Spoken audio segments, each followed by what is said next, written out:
Alrighty, so all the matches from the opening weekend of the 2025 MLS regular season is in the books, and my word, I definitely did not expect in terms of the two teams that won today on Sunday, especially the two teams that's won today. I mean, they were probably considered to be heavy underdog, and we'll definitely get to this game, which I think this one might be already go down as one of the biggest surprises we have ever seen in MLS history, and might even go down as the most impressive performance we have ever seen an expansion team did in their first ever game in existence. But we start off with the rematch of last year's Western Conference playing round. And what is kind of surprised about this one is that I did not expect we were going to see something similar to what we saw in the playing round, where Vancouver was going to once again walk into a rainy Providence Park and pretty much put belt to ass to the Portland Timbers. Now, to be fair, part of that is due to the fact that the Timbers were down to 10 men very early in this game. And obviously, there were definitely some controversial call in this game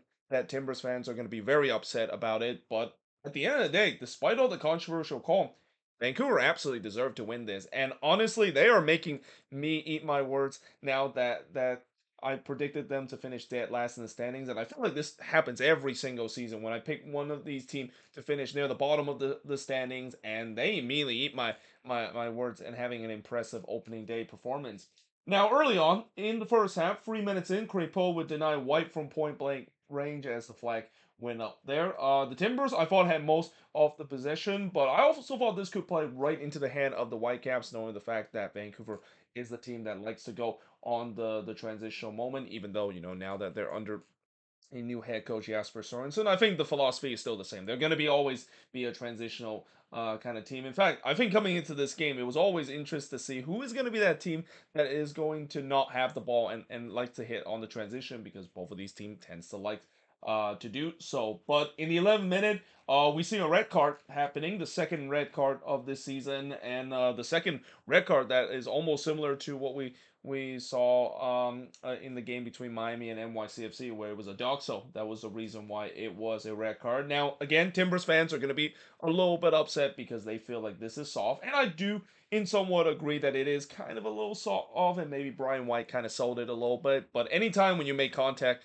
to a player, whether if it's soft or not, and he's in on goal, yeah, that's always going to be dog. So I don't think VAR is going to over turn that. So the Timbers were down to 10 men for the rest of the game. Goal on the ensuing free kick would be tipped over, or actually it hits off the wall and goes out. Nelson would then puts it over from long range in the 14th minute. The ref was then told he really sucked in an explicit way, and I'm not even gonna mention what that explicit way means, because you probably already know it. If you watch this game, you probably know what is being said, and obviously I don't want this video to be demonetized because of the explicit thing that Timbers fans and Timber Army said to the referee. And again, understandably, because there was a lot of frustration when it comes to Timbers fan with the referee decision that got against them in this game. Crepeau then denied goal, who actually built this one, but Gatter on the second attempt. Again, it's a very rainy day in Portland, as it usually is the case in the Pacific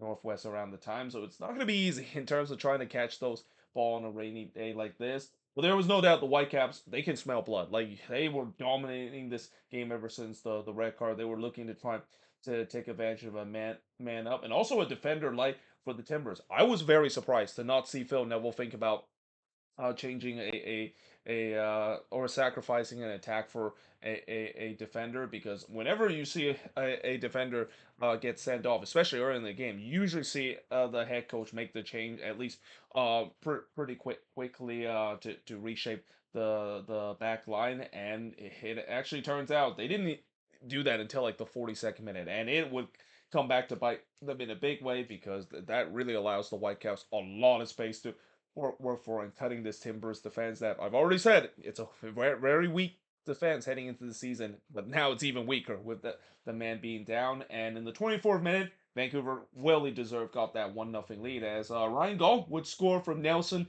to make it 1-0 in favor of the Whitecaps. Though I gotta say, Ryan Gaul and especially Jaden Nelson, they're gonna thank Crepeau for that because Maxime Crepeau, I talked about how it's been a huge fall from grace from him. This was a guy that was considered to be one of the best goalkeeper in the league a couple of years ago, and for whatever reason, ever since he went to Portland, he just have not been the same, and really even lost his job now with the Canadian national team. As I heard Jesse Marsh have said that Dane Sinclair is the number one in the Canadian national team. Well, this moment is definitely not going to help his case to get that number one job back because yeah, it's just him giving the ball away like that. Another their example of just kind of the theme of this opening weekend where just terrible giveaway defensive breakdowns left and right has happened again in this one, but Vancouver wouldn't care. They were up 1-0 up to this point, and then they waste no time to make it 2-0. And Pedro Vita, who only scored one goal last season, he would score a goal of the week contention from Nelson to make it 2-0 in favor of the Whitecaps. And I mean, oh boy, this could be deja vu all over again. I mean, remember last in the playing round when Vancouver blitzed the Timbers and won 5-0? This looked like it was on verge of being that because the Whitecaps were all over the Timbers in this one. It's almost like the Timbers just completely folded ever since they went down to 10 men in this game because the shots were 9-0 for the Whitecaps 34 minutes in. Adekube then hits it wide from the corner in the 41st minute. There's basically been zero defending from the set piece for the Timbers as well. So not only they can't defend whenever the Whitecaps go at them, and even in transitional moment, they also can't defend corner whatsoever. Basically, this defense was still in holiday mode and probably left the building ever since the sending off has happened. But in the third minute of stoppage time, Berhalter would put it wide from long range before Crepeau would deny goal in the fifth minute stoppage time. So the Whitecaps could have easily made it this to be a 3-0 scoreline, but we do head to halftime with the Whitecaps leading 2-0, and it's good thing it's only 2-0 for the Timbers because this could have got even more ugly, and they hope that maybe things would change. Well, in the second half, they did bring in their designated player, Da Costa, and at least early on, looked like they might have kind of got the momentum a little bit after Kevin Kelsey puts it right to Takoka, and that actually officially is the first shot that the Timbers has had. The Timbers did not had a single shot in this one. In fact, at halftime, I think the shots total were like 13-0 in favor of the Whitecaps. White then puts it wide on the doorstep of goal, but then in the 53rd minute, this is where we get the second big controversial moment of this game, and a moment that a lot of Timbers fans are very upset about. Adekube would score from Nelson and goal to make it 3-0 in favor of the Whitecaps, but Timbers fans feel like there should have been a foul on the other end, and there should have been a handball that was given. Now, when I look at it, and they only show one replay, and then they show another replay a little bit later in the game. I mean, yes, it did hit the hand oh god, who was it? I think it was oh god, who which player it was for the Whitecaps that handball all this one. Was it Vite the one that was I might be mistaken, but either way, it definitely looked like it hit the Whitecaps player in the hand. I think it kind of hit his chest and then in his hand. Now, usually when you're in a defensive situation, that really doesn't matter. But what Timbers fans are very upset is the fact that basically started a counterattack. And when you have a situation where if there's a handball that directly led to an attack or even a goal scoring opportunity, then yeah, referees are always going to blow that dead and call it a handball. But I guess because of the fact that they the way that they look at it, and VAR even look at it too to see that it wasn't really a resort of an attacking play, it's more of kind of a defensive play. That's why they basically says that goal would stand and there's no handball in the towards it. But either way, it's one of those ones where I also kind of feel like that's one of those gray area ones where whatever it's called on the field, it's going to be really tough to overturn by VAR. But nevertheless, it was 3-0 in favor of the Whitecaps up to this point. Once again, the referee was told that he sucked in a very explicit way, and this time was even more louder. I don't know why Max Bretos even kind of encouraged fans that was watching this to even listen to what the Timbers fans said, because I'm pretty sure, yeah, FCC is going to be very upset of Max Bertos by letting the fans hearing those swear words on live television. And I'm kind of also surprised that Apple TV doesn't even just immediately try to audio down the crowd noise, because anytime when there's explicit words that is being played in the audio, FCC is definitely going to be involved in terms of it. But that being said, in the 60th minute, the Costa would then look to respond, but miss wide there. But then in the 61st minute, the Whitecaps would make it 4-0. And Jaden Nelson, what a game he is! Who would have thought that a guy that was kind of an outcast at TFC and kind of didn't really quite work out, even going to Europe, would just have a monster game in this one? I mean, he basically went beast mode here on this Timbers defense. I mean, you could question that the Timbers defense should be much better, though. At the same time, it feels like that Timbers defense just kind of gave up and checked out ever since the red card. But yeah, nevertheless, it was 4-0 up to this point. Maybe even contention for goal of the week as well, with the way that pretty much Jaden Nelson went full Lionel Messi in that moment. But in the 73rd minute, the Timbers does get one back and at least give the fans something to cheer about, as Anthony would score to make it 4-1 in favor for of the Whitecaps. And it also took a fortunate deflection, which that's kind of ironic, because of everything that gone wrong for the Timbers in this one. For once, things actually went right for them in terms of that deflection. Goal they looked to restore the 4-goal lead back, but he was denied by Crepeau on the free kick, and then it looked like the 4-goal lead was restored when Veselinovic would put the ball into the back net. Problem was, the goal was disallowed because there was a foul in the box. I don't know about that. I mean, looking back at the replay, definitely didn't look like there was a lot of contact in terms of it. But nevertheless, in the end, the Whitecaps win 4-1 in this one. The shots in this one, 23 shots compared to 6 that the Timbers had. Yeah, the Whitecaps were all over the Timbers. It felt like it's Western Conference playing around 2.0 all over again. I've seen this matchup. 10 shots on goal compared to 2 that the Timbers had. 1 shot that was off target compared to 5 that the Whitecaps had. 8 shots that was blocked compared to the 3 that the Timbers had. And possession-wise, 61% possession compared to the 39% possession that the Portland Timbers has in this game. And again, anytime when you see a blowout result like that, I've always mentioned the team on the losing end.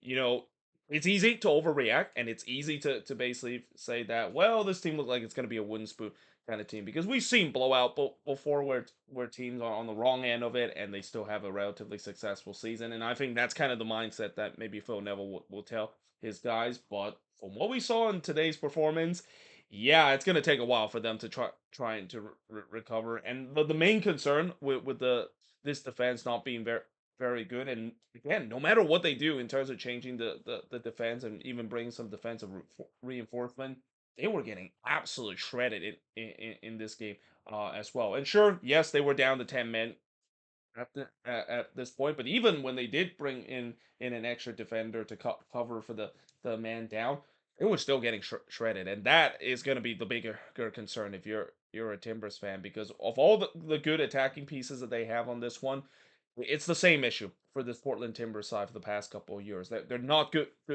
enough when it comes to competing, mainly because their defense is just among some of the worst in the league. But for the Whitecaps, you got to be absolutely ecstatic with this result, and maybe this will be a way that for them to use that as a momentum heading into that game against Saprissa, because they know that they need to win that game if they want to move on into the next round, and we'll see whether or not they can do so. But now moving on to probably the most anticipated review that I'm doing this week, because everybody are looking forward to this game, not only being the first ever Sunday night soccer game in MLS, but a game to see the new boy San Diego FC, to see how they would do. And it turns out not only they did relatively well in this one, but as I said, this might be the most impressive performance I've ever seen an expansion team in their first ever game. And that's saying something, because a couple of years ago when St. Louis played in their expansion game against Austin FC and went on the road and able to win that game as well, they look impressive as well. But what makes this even more impressive than what I think St. Louis did to Austin? One, they were facing against the defending MLS Cup champion. And yes, I know Austin was coming in the season when they finished second in the league, but that was an Austin team that really overachieve, and we knew that team was going to go for a regress.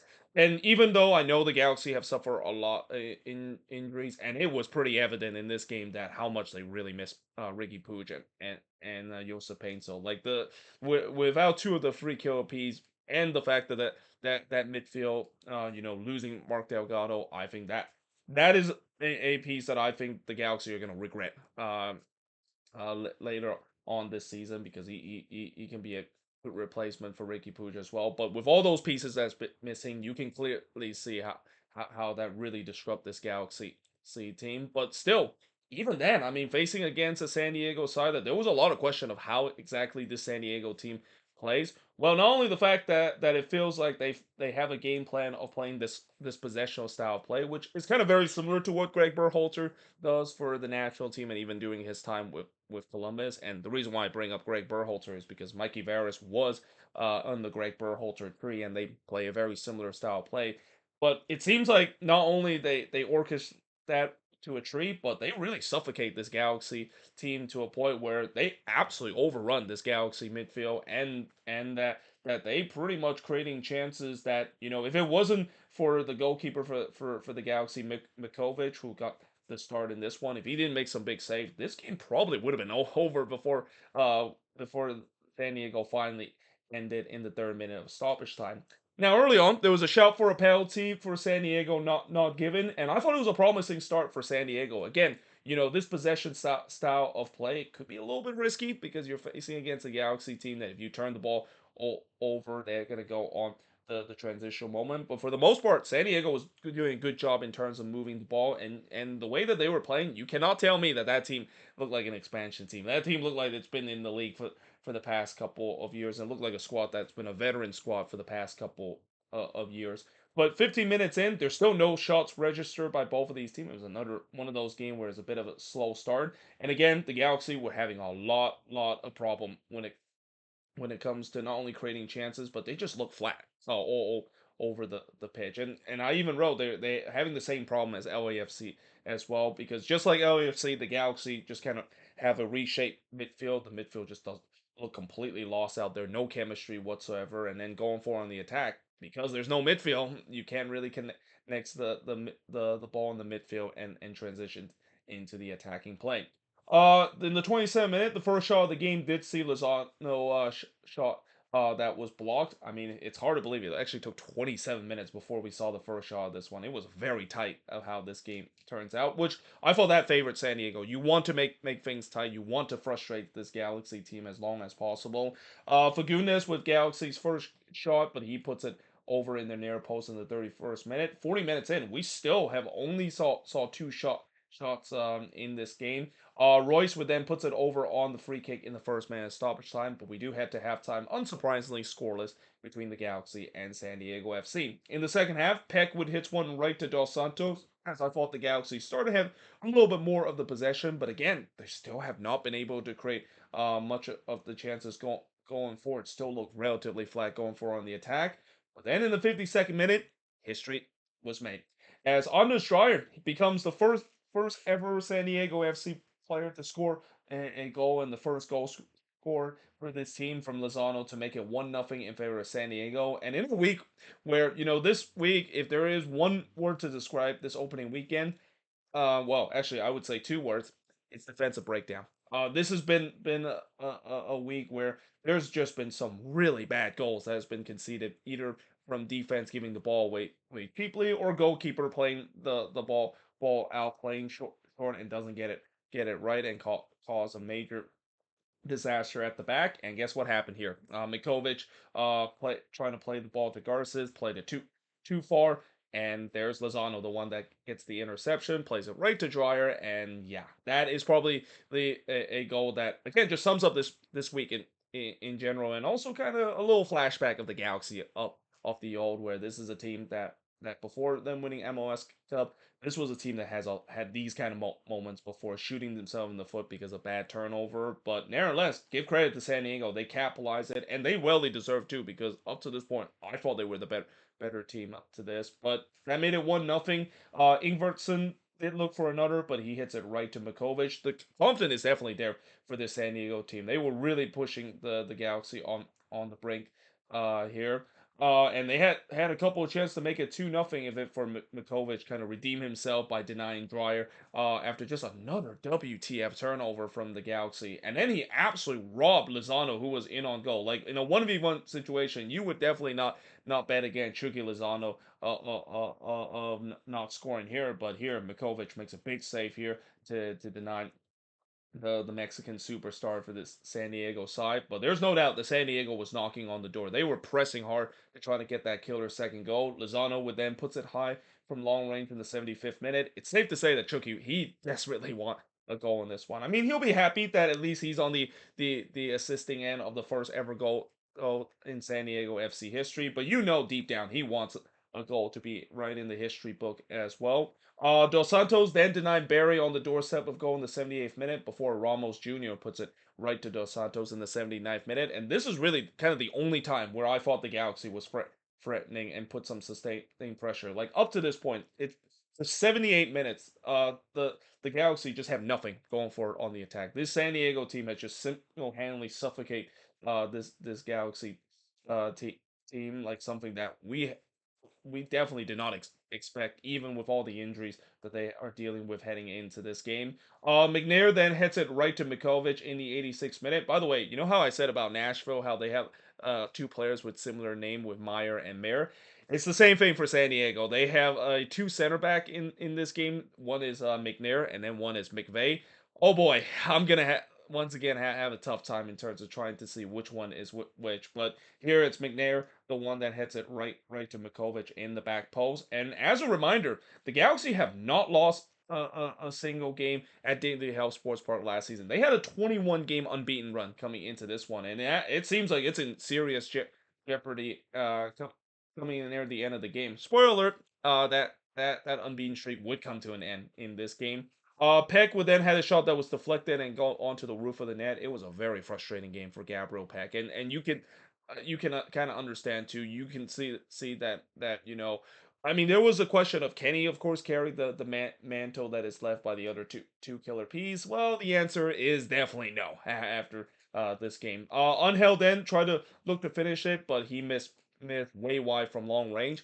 I was very surprised that Thomas Unheld decided to shoot from that range. Like there was no way in the world that he was going to score from like 40 plus yards out, and that's kind of a moment where I'm pretty sure after this game, even in a historic moment, I think Mikey Veras will remind Angel that, yeah, probably next time go to the corner flag because we have seen before where teams make mistakes in terms of not going to the corner flag, not killing some time that can come back to haunt you, especially when you're up one goal. But the good news is Angel kind of redeemed himself a minute later because in the third minute of stoppage time, San Diego says lights out. In this game, as Anders Dryers would score his second goal and the second ever goal that San Diego FC have ever score in their club history as he scored from Angel, and this feels like it was a taste of the old medicine that the Galaxy suffered. It feels like a very Galaxy-like kind of transitional moment that was executed by San Diego FC. And by the way, when Dryer hits that one into the back net, that was probably the loudest I've ever heard an away fan celebrate. And there was definitely a lot of San Diego fans out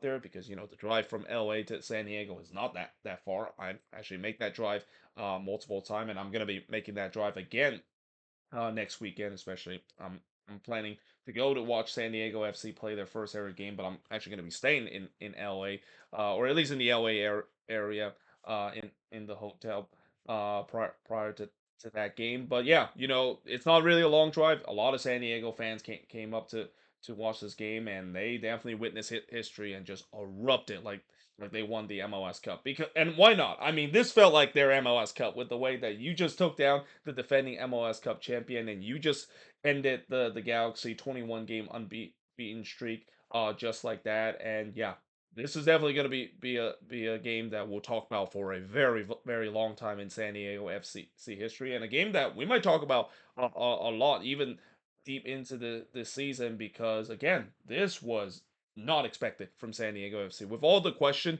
that this team has faced, I definitely did not expect that it gelled this well in the early part of the season.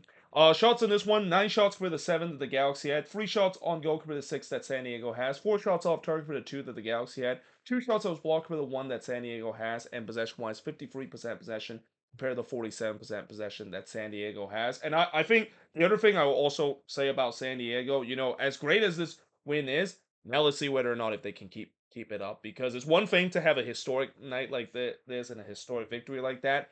Now let's see if they can follow that. And I do truly believe it can be the same case because when you have that monkey off the back of finally getting your first win, especially in your first game, and now you get to have all that momentum and head to Snapdragon Stadium next week in front of your home fans. That should be even more hype after this historic win like that. Something tells me that this team could have something similar to what we saw with St. Louis last year, where they could go on a bit of a winning streak to start the season. Eventually, maybe they'll start slowing down. Maybe teams will start figuring things out. But as of now, this is a dream start for an expansion team, similar to what we said about St. Louis when they went on that incredible run to start the season. But for the Galaxy, yeah, there's a lot of concern coming out of this one. And again, normally I shouldn't say the word concern after one match week with these injuries that this Galaxy team it has to deal with, and the new reshaped midfield that they have. It's going to take time to gel, but for a team that has a lot of expectation, they need to get this sorted out because they look nothing like a Galaxy team from what we saw last season, winning MLS Cup and the buzzsaw Galaxy team in that MLS Cup playoffs after this one. But there you have it. That is pretty much it for the review for both of these games. As always, let me know in the comments below what do you think of both of these games because yeah, what a surprising result we've seen in these first two games on Sunday, and I can't wait to see how next week is going to provide because there's definitely been some surprising resort, and especially when you look at the standings. I would have never imagined the San Jose Earthquakes would be at the top of the Supporters Shield standing, and I know it's only after match week number 1, but I'm just gonna enjoy that as a Quakes fans as well, and I'm pretty sure other fans of teams that weren't expect to do very well this season, they'll probably just enjoy this glory because as we get into the season, we'll see whether or not if those teams can keep it up, and especially what kind of interesting storyline will also bring in this early MLS season as the season goes along. But anyway, hope you guys enjoyed this video. If you do, make sure you guys like, smash the subscribe button, and yeah, I of course will see you guys next time.